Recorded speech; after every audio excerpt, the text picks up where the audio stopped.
We'll start this meeting with a budget amendment. This budget hearing, this budget amendment hearing will be open for 60 seconds or longer. This hearing is now open. Those wishing to address this body regarding the budget amendment, this is your time to do that. This hearing is open for 60 seconds. Time 6:01.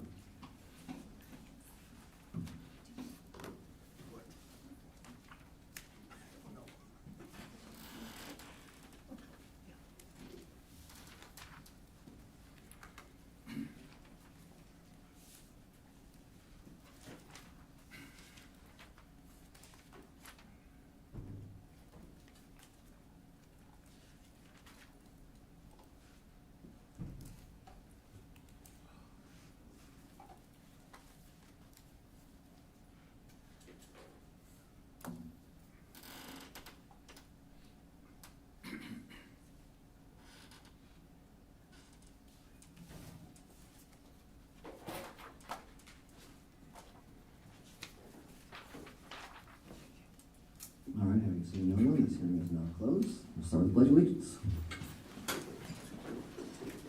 I pledge allegiance to the flag of the United States of America and to the republic for which it stands, one nation, under God, indivisible, with liberty and justice for all. I want to welcome this evening's school board meeting. Today is Wednesday, May 7th. Where our vision is educating and empowering every student every day in pursuit of educational excellence. Do we have a motion to approve the agenda? So moved. I'll second that. Roll call, please. Director Castro? Yes. Director Chapin? Yes. Director Fleckie? Yes. Director Larkin? Yes. Director Lynch? Yes. Director McGivern? Yes. Director Smithson? Yes. Motion carried 7-0. All right. And we'll transition to our first word here. And actually, Director Franklin, you have a kid in the middle school. I do. I think the only one here. So we'll come over to you. Thank you very much. Saturday, April 26th, the following sixth graders represented Bettendorf at the SEIB, Southeast Iowa Bandmasters Association Elementary Honor Band at Iowa City West School. Delia, I hate this when I don't know how to pronounce their names, I don't want to get this wrong. In the flute, Jackson Willets, alto saxophone, Declan Rozier, trombone, Liam Croft, baritone, and Cameron Hart, percussions. Congratulations to all. And moving on, it's the school communication professionals recognition. Celeste, this is about you, and do you want her to come forward? You, all right, we're gonna come forward, sorry. I was gonna do this later in my suits report. Pay no attention to the woman behind the curtain. I told Celeste before the meeting started that no matter what happened tonight, you couldn't be mad at me. So, this person who makes sure that, communication is prevalent and consistent and clear, make sure that all the great things that are happening in our district, are shared daily, weekly, nonstop, does not like to be in the spotlight herself. And so I'll catch heat for this after this meeting tonight, but we, as a small token of our appreciation, Celeste, we just want to say thank you in honor of National School Communicators Day, which is actually this Friday. Thank you. Words do not begin to express our gratitude for all that you do to tell our district's story and to share the great things that continue to go on. Your work and your passion are deeply appreciated, and so thank you for making our district better together. So, we have a little something for you. I just want to say that I am so lucky to work for this district, such wonderful people here, and I love all the people I work with. Thank you.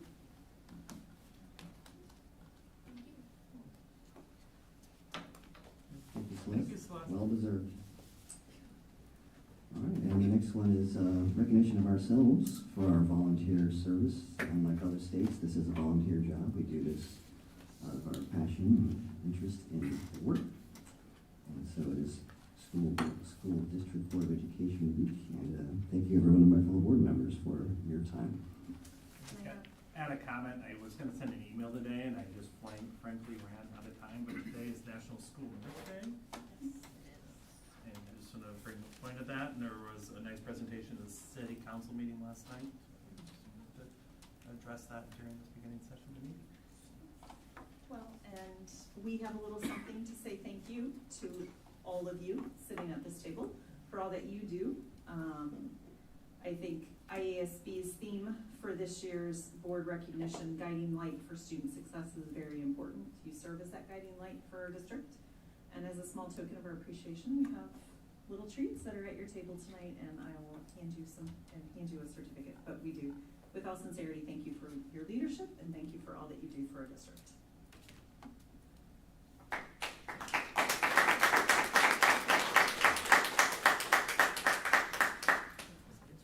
All right, student board representatives report.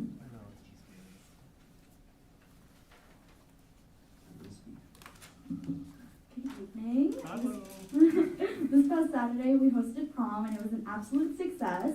In the past, we've had struggles with students staying to the end, but this year we had record-breaking numbers, staying all the way till 10:30, and we're hopeful that this will continue and even more will stay.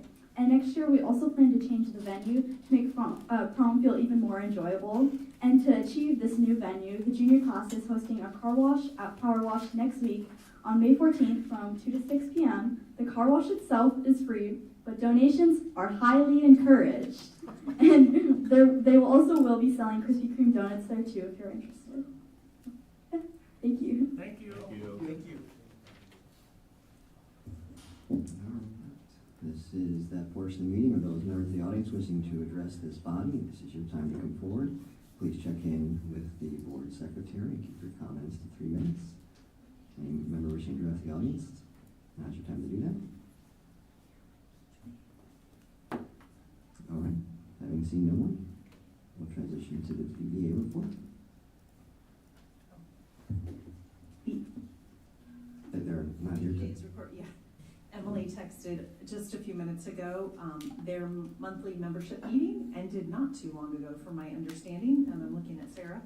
And so she wanted to get over, they're hosting their their event tonight at Happy Joe's, and wanted to be able to be there, celebrate with her team, and enjoy some time with her family and her colleagues. So they had nothing to report tonight. Okay. So, Unless Sarah, are you? No? no. Okay. No. All right. We'll see Thank you you, in 2 weeks. All right. That's the report.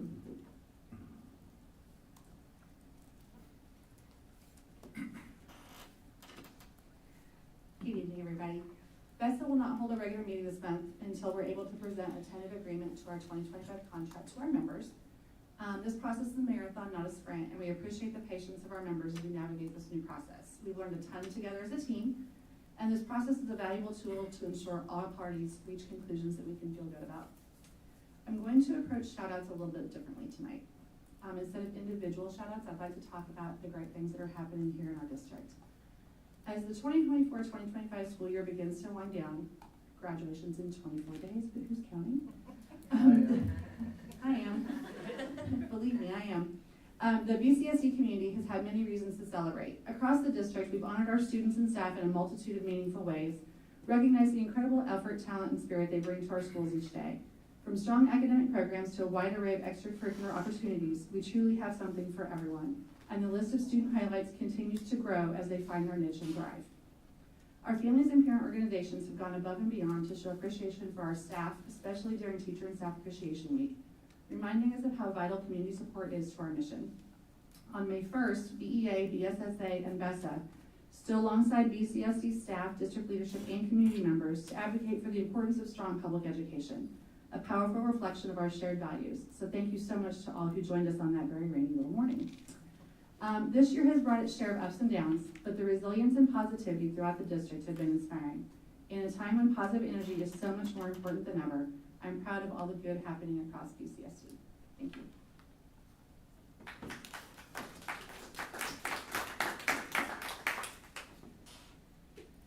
All right, Superintendent, over to you.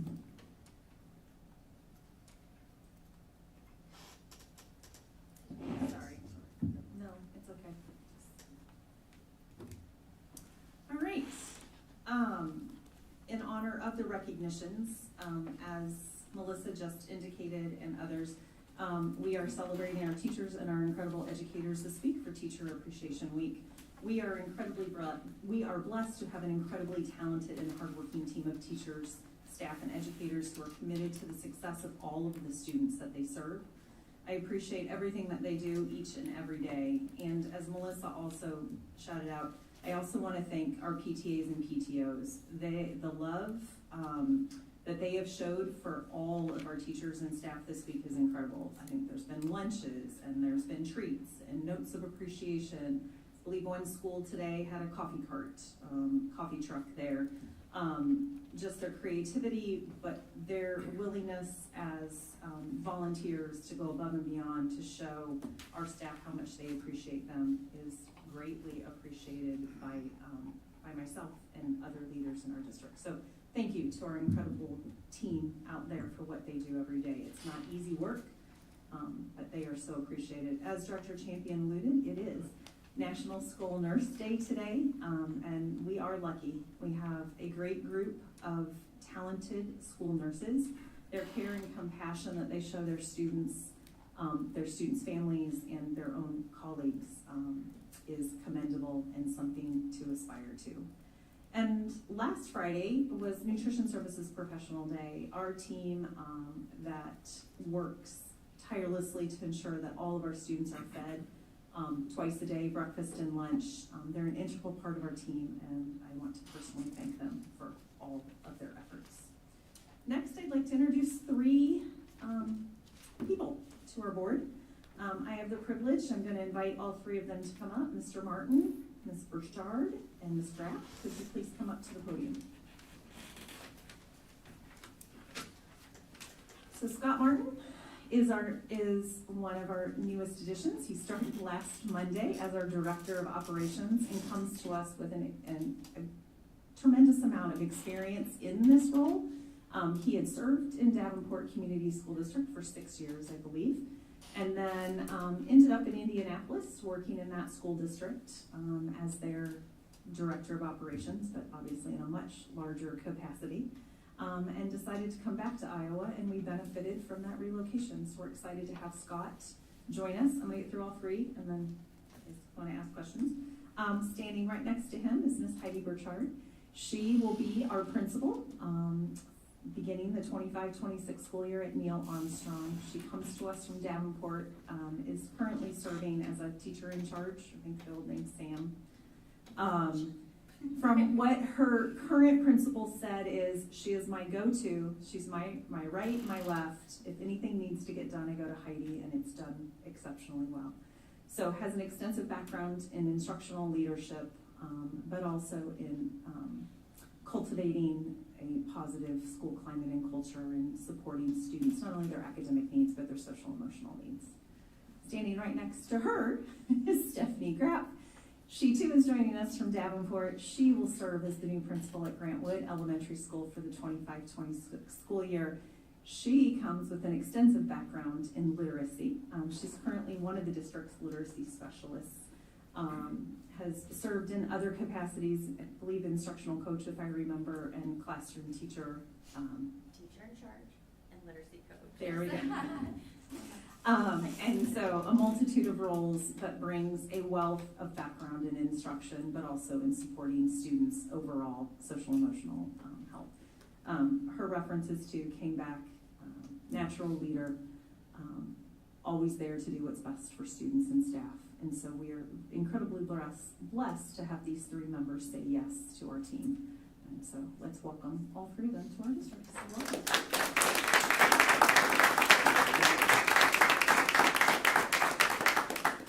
Board have any questions or want to say anything?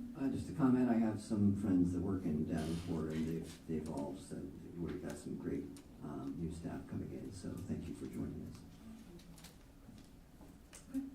Well, thank you guys for taking time out of your night to be here. We appreciate it. Good evening. And then, just to wrap up my report, our last Parent Executive Council meeting was Monday night. A good turnout. They had some wonderful discussion around some work they want to do next year, sharing of ideas, what things are working for them, what things would they do differently, and that ability to share resources so they can learn from one another is always inspiring. And just listening to everything they do to support our students and our staff is great. Just appreciate their time that they take out of their night to be present. So, and that's it for my report. Thank you. Do you have a motion for the consent agenda? I move we approve the consent agenda as presented. Second. Roll call, please. Director Champion? Yes. Director Franklin? Yes. Director Larkin? Yes. Director Lynch? Yes. Director McGivern? Yes. Director Smithson? Yes. Director Castro? Yes. Motion carried 7-0. Brings to our first presentation of the high school weight room. Our activities director, Mr. Shea, is here tonight.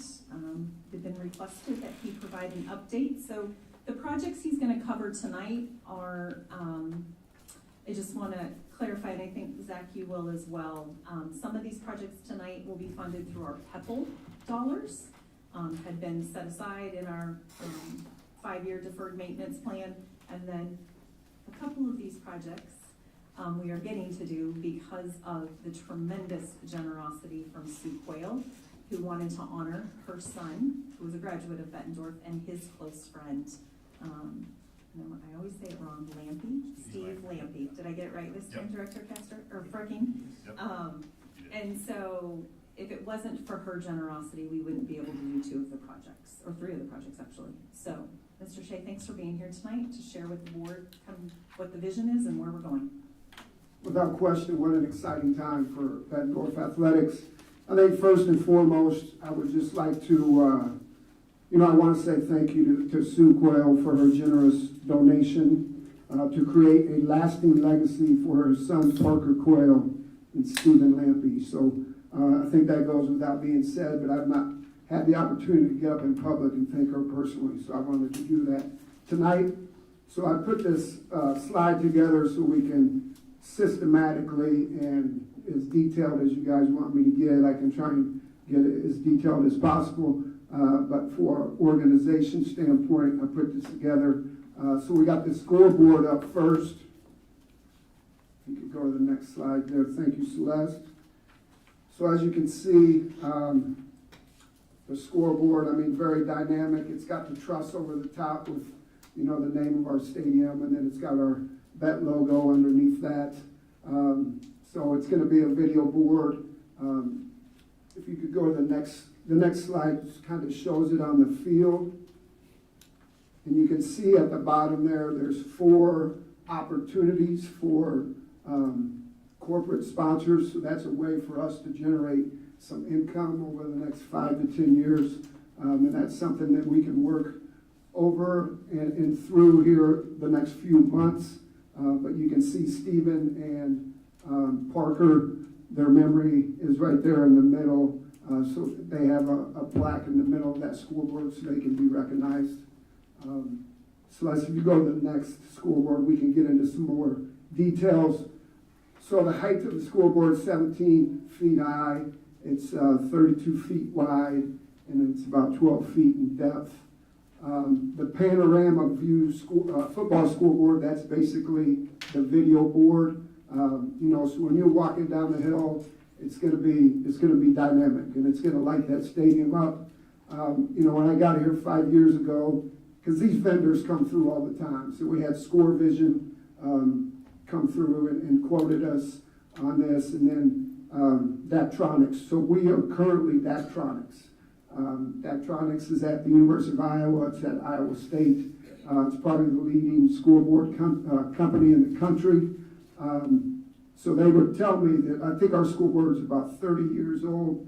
Kevin, you could probably attest to that. And they would tell me that we have the oldest scoreboard in the state of Iowa, and it was very difficult to find parts to replace, when we'd had something break down. So the scoreboard is something that is desperately needed, and it will definitely make our stadium pop. You can see the outdoor Panaview game and play clock timer. That's actually on the scoreboard.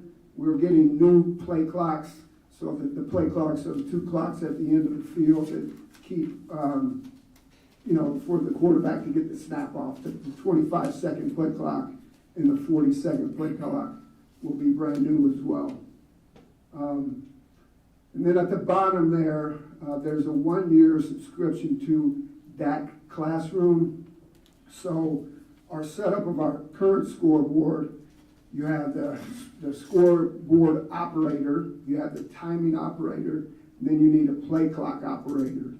For this scoreboard, we will need a 4th kind of video operator to, put videos on. When we score touchdowns, they can put those graphics up and the different things, interception, or if it's soccer season, goal.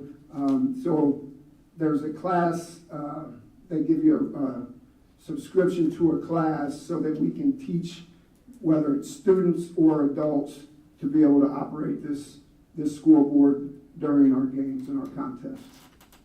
Are there any questions on the scoreboard? One question, Zach. Yes, sir. Talk about the corporate sponsors. Do you have like a dollar figure that you have in mind for our sponsors that we could kind of look up in our community? For sure. So Daktronics has kind of given me some guidelines that they suggest. They can help us, promote and go, when we talk to those, they can go with us. We can hold meetings with Daktronics. But they say, you either want to do a 5-year plan or a 10-year plan, and it's anywhere between $5,000 to $20,000 for the course. So let's say you do 20. Let's throw out a vendor. There's a vendor that wants to do it. It's $20,000 over 10 years.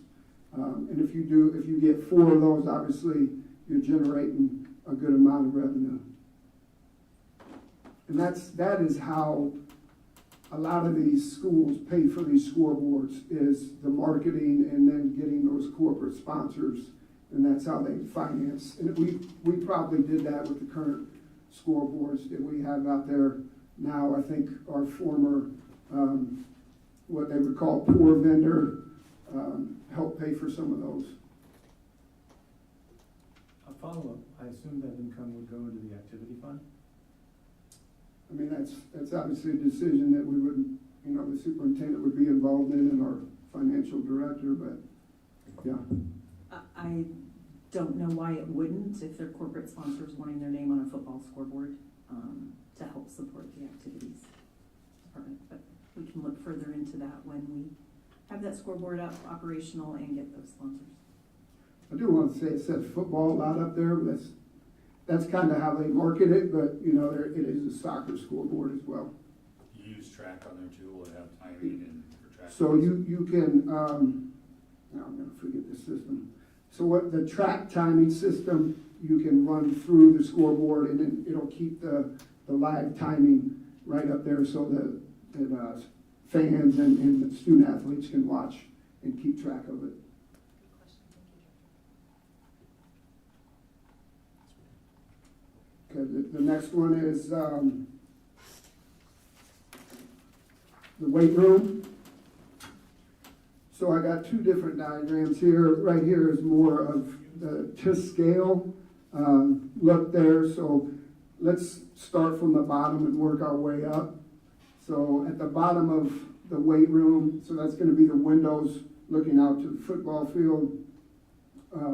It's going to be basically 15-foot wide turf by 40, 120 feet. I'm an old football coach, so I would go 5 yards by 40 yards turf where you could probably have 2 to 3 athletes working. Let's say they're warming up. You could do flying 10s, flying 20s, and then obviously towards the end, after a flying 20, you know, you have to start to throttle down so you don't run through the wall or, you know, hit the wall and break your arm. So, but it does give us some space in there when our lobby gym is being used or our main gym so that our kids can warm up in our weight room and have the ability to work on some speed and agility right there in the weight room.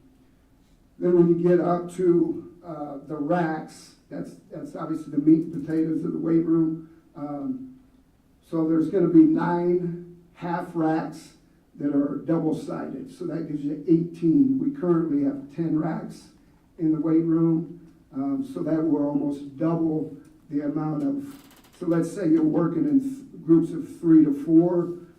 So you're going to be able to double the amount of student athletes that can work, you know, on their core lifts, whether it's Olympic lifts, such as ground-based training, or when they're in the rack doing bench press and squats. And then we have the ability that we got rid of all of the dumbbell racks because the dumbbells are shelved inside the racks themselves. So that's going to open up some space for people to walk when they come in the weight room. You can see there on the left side, that's still the treadmills. Ideally, we could find some space for a cardio room and get the cardio equipment out of the weight room to create more space. But currently, you have the treadmills, and then up at the top, that's the bicycles that a lot of injured athletes or PE students use those. And then to the far right, those are glute ham developers. You know, your glutes, your hamstrings help with explosion and speed. So that's just kind of a breakdown of the weight room there. That's the 1-2 scale. The next picture, well, I guess it didn't upload, but I uploaded another picture that has, it actually has gray flooring, not white flooring. So that'll go through some of the different details, you know, the double half racks, gray flooring with built-in platforms. So right now, our platforms are old school. Like when I played football, they're raised up about 2 inches off the floor, so it's a tripping hazard. But now everything is built into the floor, so you don't have that, you know, that tripping hazard there. Obviously, the black turf, barbell, dumbbell, kettlebell shelf, medicine ball shelves, competition bumper plates with our logo on it. If you guys want to see that, I have those. Those are all they got our colors off of our branding guidelines, so those will be in regulation and compliance with our branding. We have hex bars, trap bars, and then landmine combination. That's probably getting too technical for some of you, but it's just some more functional based weight training where you're training on one leg, which the majority of athletics, you're playing on one leg when you're running or you know, driving or, you know, shooting a layup or whatever sport you're on. So a lot of functional base training there with the landmine combination. Any questions on the weight room? That's just from start to finish. When do you see this taking place, starting and finishing? Yeah, so that's become kind of a concern. So our dead week is the last week of July, and it's 1 week, it's 7 days. So the initial thought was that we could begin demolition during the dead week and then hopefully finish, because they said it would take about maybe 2 weeks, because we would have to demolition it, get all the strength equipment out of there. Then we would have to take the floor up and then paint the room. So Dynamic Fitness would demolition the floor. They would put the new flooring in and then obviously put in the new equipment. The thing that we don't know yet is how long it'll take to paint. But now the issue is them being able to get the iron. So there's a delay with some of the schools. So now they're talking, at worst, we would get the strength equipment September 2nd, which obviously presents a challenge because it's right in the middle of the fall season and, the school year. So that might be something that we're going to have to talk about, maybe push it back to Christmas break where everybody's out of there. But hopefully, they get back on schedule and we're able to hit those dates and those deadlines. I do want to say this, our current floor is 8 millimeters, and the new floor, because the thickness of the floor matters, it's 10.5 millimeters. So, any other questions on the weight room? And I know that's primarily what you guys wanted to hear about. The lobby gym, I think, that's going to be our first project. That is, that ball is rolling fast. They're gonna come in and demolition that floor May 26th. So that's right around the corner. I've been talking to a commercial flooring company out of Dubuque. So the first one is what the floor will look like. The second one is to scale. So it's going to be that gray flooring that it looks like wood. The next one is to scale. It does not have the volleyball lines on there. They will have the volleyball lines on there. What I will say about our lobby gym floor, so it's called TerraFlex, and every Olympic game, badminton, volleyball, has been played on a TerraFlex floor since 1976. There's 130 colleges that use it for volleyball. Extreme Arena, that's what they have, is a TerraFlex floor. Every regional and championship volleyball game in the NCAA is played on that type of floor. So we're getting one of the best types of floor as far as multi-purpose that there is in the United States. It will have basketball and volleyball lines on it. Next is the press box. So press box, it's obviously got a lot of history, a lot of wins, but it does need some updating. I'm going to work with Scott Martin and try and get on this project as soon as possible. Because if you go to the next page, Celeste, thank you for working that PowerPoint for me.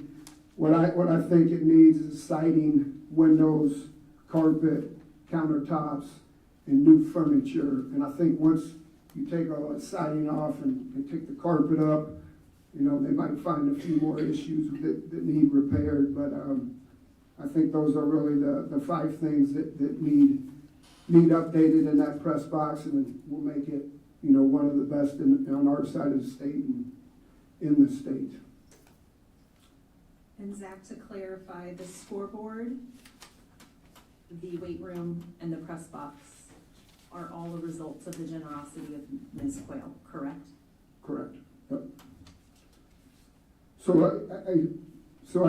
when I first got a call from Sue Quayle, it was early December, and so Kurt and I started working on this and getting the ball rolling on all this. So we've been working on this since, mid-December, early January. So, here we are trying to finalize it and make it happen.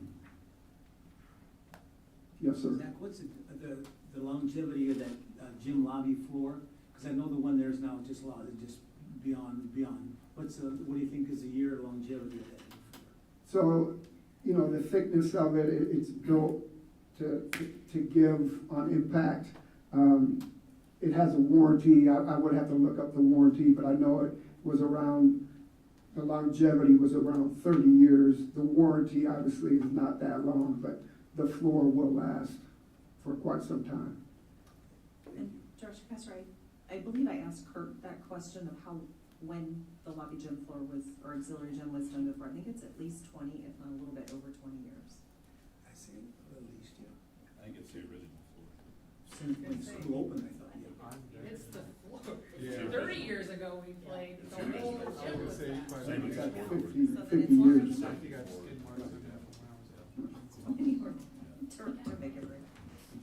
Zach, I just wanna thank you for all the work you put in on this, and this is just a great way to honor, Parker Quayle and Steve Lappy, and it means a lot to me, I know it means a lot to everybody in the community, and, the people that knew, Steve and Parker, so thank you. Well, thank you. Obviously, being part of Bettendorf Athletics, Sue Quayle, and they had such a great experience that she wanted to be able to give back. And it's just a testament to Bettendorf Athletics and the great history and tradition that we have here. All right, thank you. Thank you, Zach. Thank you. Thank you Thank for you. all your time. 6102, a motion to approve. I move we approve the Bruce Builder bid of $539,000 for the BMS Phase 0 construction. And second that. No, pause for discussion. I got a quick question. Did Bruce Builders give any feedback on if timeline will be an issue? Phase 0 is just preliminary work. I know they're heavily involved in the Quad Cities right now, with multiple projects, as is to say. So I know that had been asked multiple times by Kurt and I, when they showed interest in the project. They do not feel, outside of not being able to get equipment, needed if there was a delay in that, they believe they can deliver on time as they've projected. And their subs as well. Correct. Thank you. I think it's important to note this project did come in under budget, so we were very happy to see that. As I've talked with our architect, Bray Architects, as we don't know what the future will hold in terms of getting materials, like when we're in phase 1 constructing those 12 new classrooms that are going to require concrete and steel and all of those materials, which could see a significant price increase. It is nice to know we have a little bit that came under budget right now that might be able to then be, if it's needed, to be used as we get to the later phases. So. Dr. Morris, is it typical to put in like a performance clause in there if they're not done by a certain date, that they pay us a fine or anything like that? Is that in the contract? This is just a question, just a question. In my time here, as I've worked alongside Kurt as he's done these contracts, I don't know that I have seen that. I've read so many contracts and so many pieces to get us ready for this bond over the last couple weeks. I can't remember specifically if that's in there. I don't recall that. And I think in these days, there's, as Zach alluded, in terms of the scoreboard, just Monday when he and I were connecting about that project was completely on target. Tonight, 2 days later, he caught information that now some of the materials that's needed to put that scoreboard together are now delayed. So much in terms of things coming in from areas are beyond our control. Thank you. Thank you for the question. Is there anything, Bill Bruce, if anybody is aware of the time sensitive of constructing on a school at this point? He's done good work for us in the past on multiple buildings at this point. Well, and just in my short time with Scott, he and I see eye to eye on, just in terms of being on top of those contractors and the subs that come with it. And so we had a really good conversation today about some other projects that are in the works that are moving right now, or things that have been completed previously that maybe haven't been completed to the extent they need to. And Scott's on top of it. So as I transition this project to him, I'm also confident that, to your concern, Mr. Farmer, that he will make sure we navigate that well. And there's enough of a buffer, because they will not break ground until, I think it's October, in terms of the new construction, with the way the phasing is laid out, so. But we gotta get school up and running, and as is a tight timeline, and we obviously want to make sure that everything's back together, so that systems can be turned back on, and we can get chillers running again, and electricity back up. So, they all know where I'm at with that, and that I will not, I will be expecting it to be delivered on time. All right, this is one of the most important things we do. We're about to make commitments to go out in the global marketplace with our debt. It's a big commitment. Everyone should appreciate that. I think it was an extraordinary effort by our staff to put together these administrative requirements without a finance director. I'm sure it was an immense amount of extra duties for people to do. So to everyone in our organization that stayed on these tasks so we can hit these timelines, thank you very much for your efforts to so we can deliver for the sake of the kids and upgrading our middle school. All right, we'll hit 6102 here with a roll call. Director Frankie? Yes. Director Larkin? Yes. Director Lynch? Yes. Director McGivern? Yes. Director Smithson? Yes. Director Castro? Yes. Director Champion? Yes. Motion carried 7-0. All right, 6103, motion please. I move we approve Ehlers and Cooney PC as bond counsel and disclosure counsel to the Bettendorf Community School District in connection with the issuance of the SAVE bonds for the BMS project. Second. Any discussion here? Or just continuation? Any questions? Thank you for all the reading that you've had to do over the last 3 to 5 days. I would like to tell you you're done with that, but you're not. So be prepared. There's more coming. I'm just trying to space it out for you. No. As we're getting everything in, it's coming in. But yeah, this is just so that, I believe Ehlers and Cooney were the one that were bond counsel when the previous board issued against the SAVE dollars for Mark Twain and Grant Wood. They do the majority of that bond counsel work across the state of Iowa, and they have been extremely collaborative and responsive to work with. Okay, roll call please. Director Larkin? Yes. Director Lynch? Yes. Director McGivern? Yes. Director Smithson? Yes. Director Castro? Yes. Director Champion? Yes. Director Frankie? Yes. Motion carried 7-0. All right. 6104, motion please. I move we approve Piper Sandler Company to serve as dissemination agent of bonds. Second. Any questions? Okay, roll call please. Director Lynch? Yes. Director McGivern? Yes. Director Smithson? Yes. Director Castro? Yes. Director Champion? Yes. Director Frankie? Yes. Director Larkin? Yes. Motion carried 7-0. All right, budget amendments, motion please. I move we approve the fiscal year 25 budget amendment as published in the Quad City Times and presented this evening. I can second that. Okay, any discussion? I have a question on the numbers for the total budget as certified or last amendment. Because I know some of this related to some of the questions on the support services that were asked.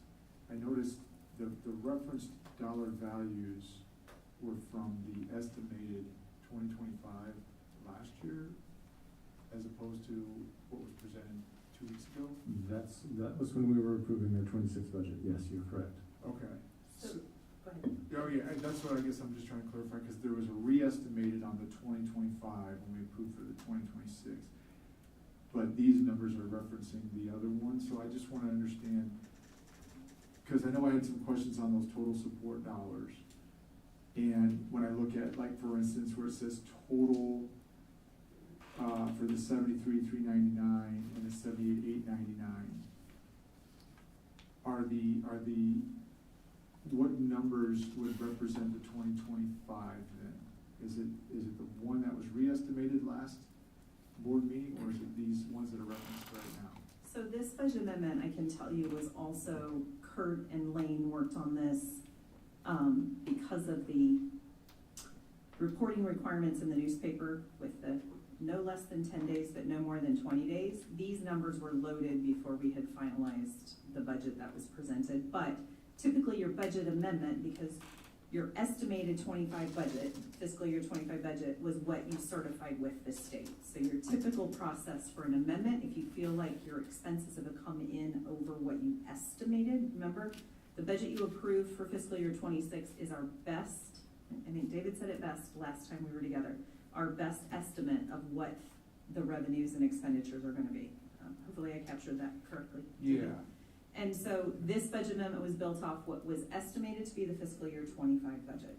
And so even and you only get so many characters in these boxes for reasons. So when I look at instruction, some of that will be also, that's not listed on here, is our increased costs to serve students with disabilities, our special education costs that are not captured in this box for reasons.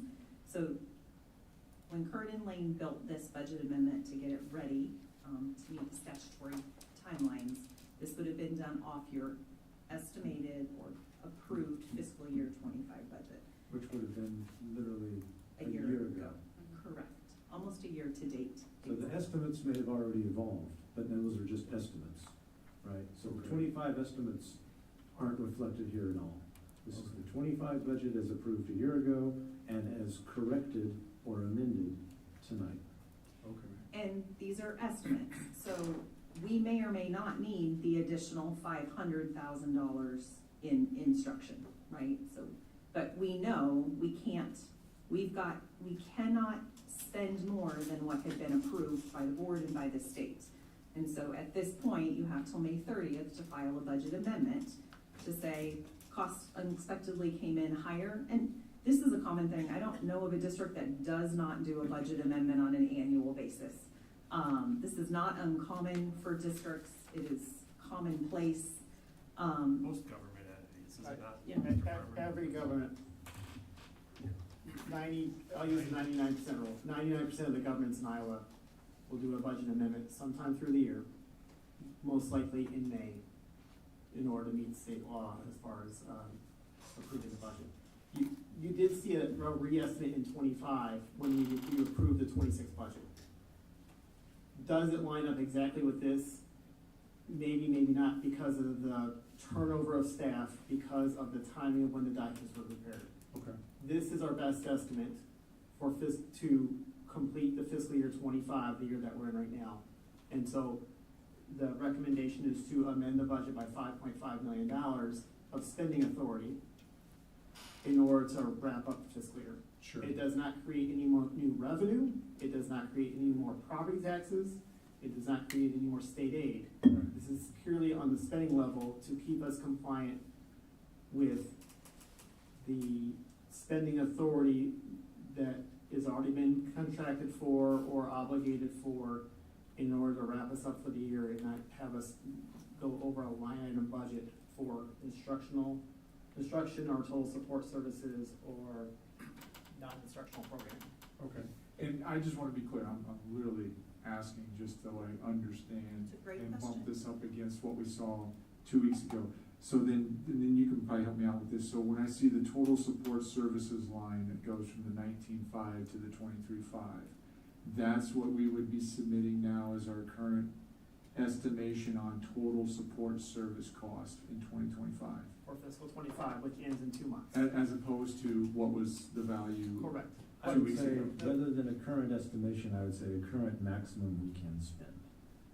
Understood, because if what was helpful 2 weeks ago was understanding, because I understand the idea of ceiling, right? It doesn't mean that you necessarily have more money, or it just says you have the authority to spend up to that much, and you never wanna have too low of a ceiling that doesn't allow you to do all the stuff that you need to do. I would use the one we saw 2 weeks ago, that middle column for 25, to help indicate trend, okay?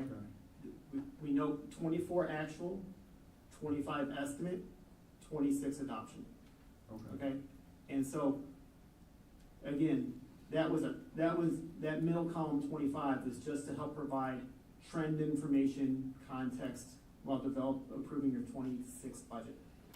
What's important here tonight is amending the budget to wrap up the fiscal year. Okay. And so the two are cousins, they're related, but they're not.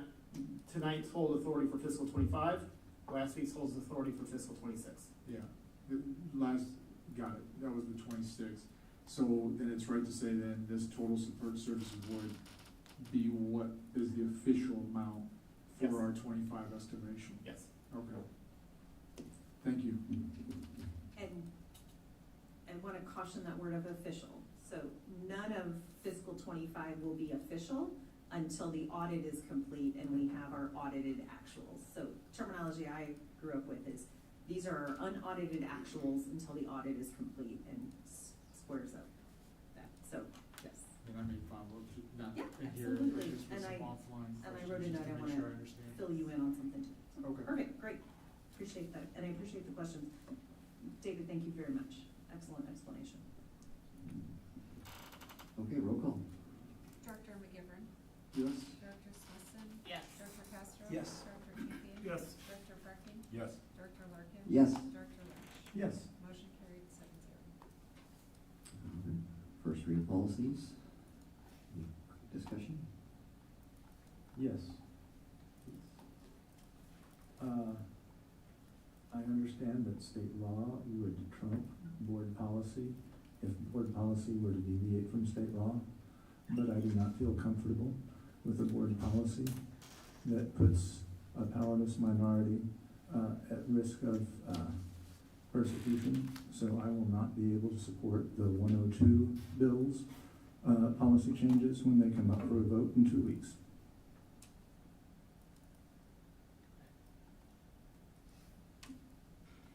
Okay.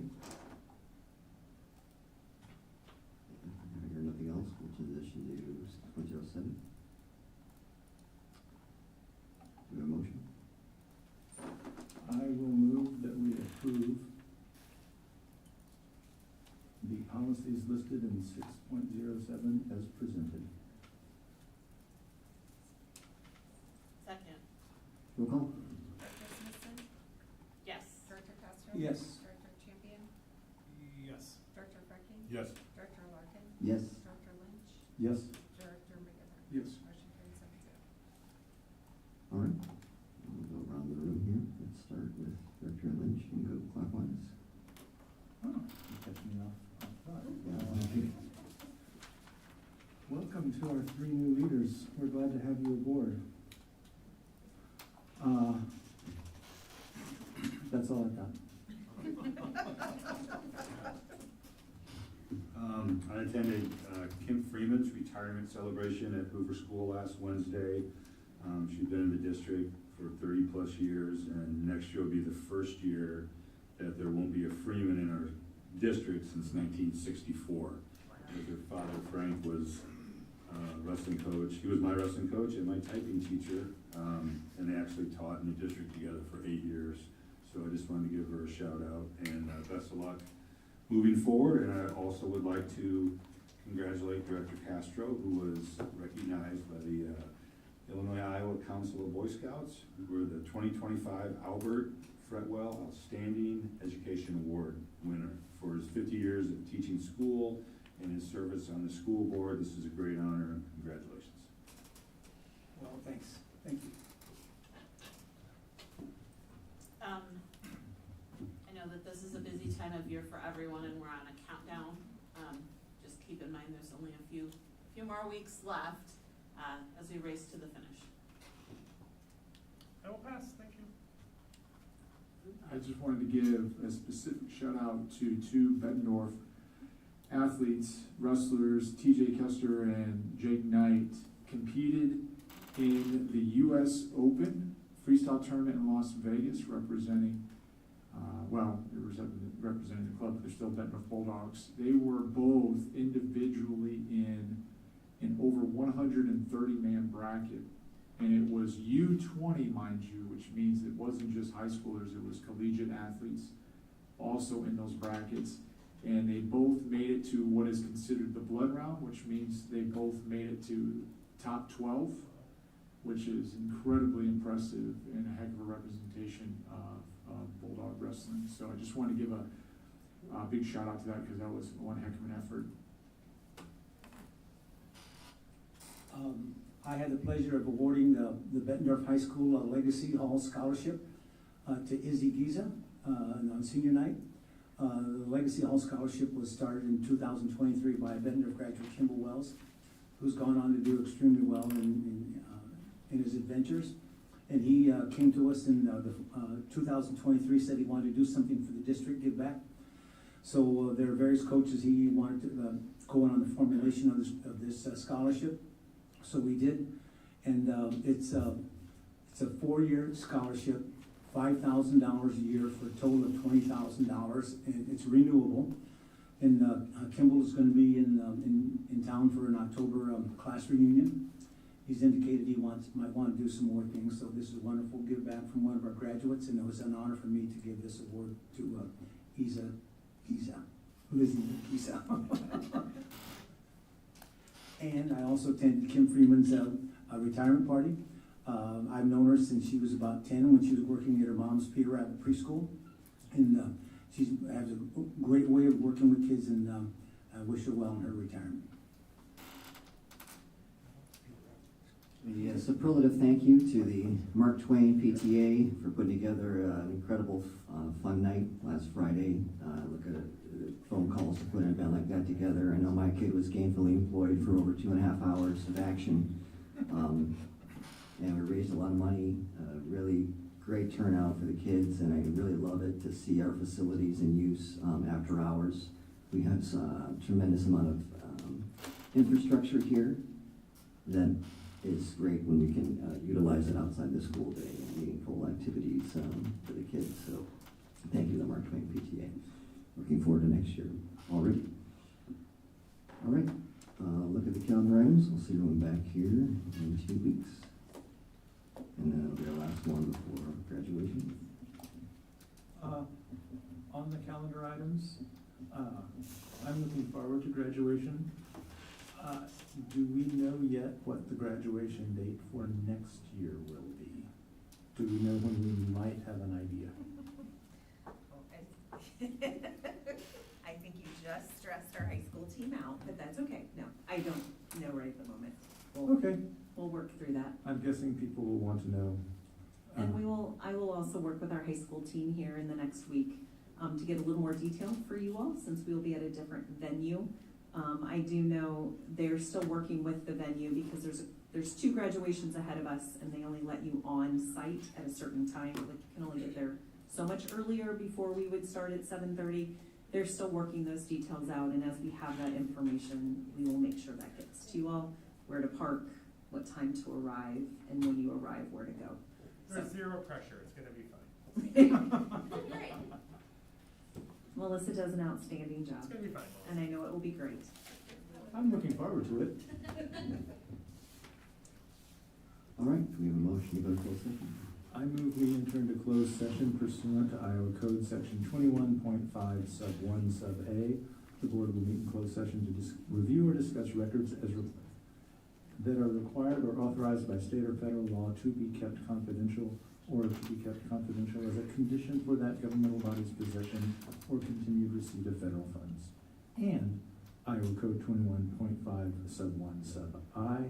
The board will meet in closed session to evaluate the professional competency of an individual whose appointment, hiring, performance, or discharge is being considered when necessary to prevent needless and irreparable injury to that individual's reputation, and that individual requests a closed session. Second. Roll call. Director Castro? Yes. Director Champion? Yes. Director Franking? Yes. Director Larkin? Yes. Director Lynch? Yes.